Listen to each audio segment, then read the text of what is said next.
تو ایسی کیا ایمرجنسی تھی آپ کو سنت پڑھنے کی کہ کندھے پھلانگ پھلانگ کر آپ یہاں سے گئے اور جا کے وہاں پیچھے کھڑے ہو گئے سنت پڑھ رہے ہیں؟ تو اس لیے بھائی اس کا اہتمام کرنا چاہیے کہ کسی کے کندھے پھلانگ کر ہم نہ آئیں نہ جائیں، یہ ایذائے مسلم ہے اور حدیث میں اس سے منع فرمایا ہے۔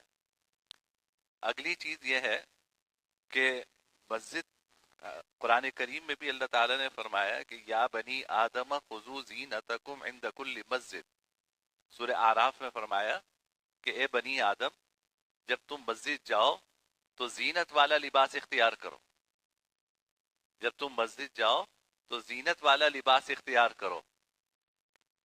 کیوں؟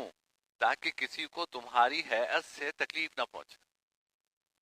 زینت والا لباس اختیار کرنے کی وجہ کیا ہے؟ ایک تو یہ کہ ظاہر ہے آپ کہاں جا رہے ہیں، آپ اللہ رب العزت کے دربار میں حاضر ہو رہے ہیں، تو دنیا میں کسی بڑے کے سامنے آپ اس کیفیت کے ساتھ چلے جاتے ہیں جس کیفیت کے ساتھ آپ اللہ رب العزت کے گھر آ رہے ہیں؟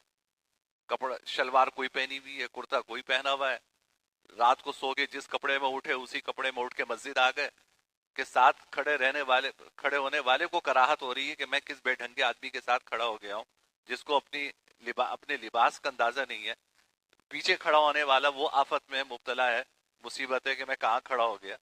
کتنی افسوس کی بات ہے کہ ہم اللہ رب العزت کے دربار میں حاضر ہو رہے ہیں اور کیسا لباس پہن کے جا رہے ہیں۔ اللہ تعالیٰ تو یہ فرما رہے ہیں کہ جب مسجد آؤ تو زینت والا لباس اختیار کر کے آؤ۔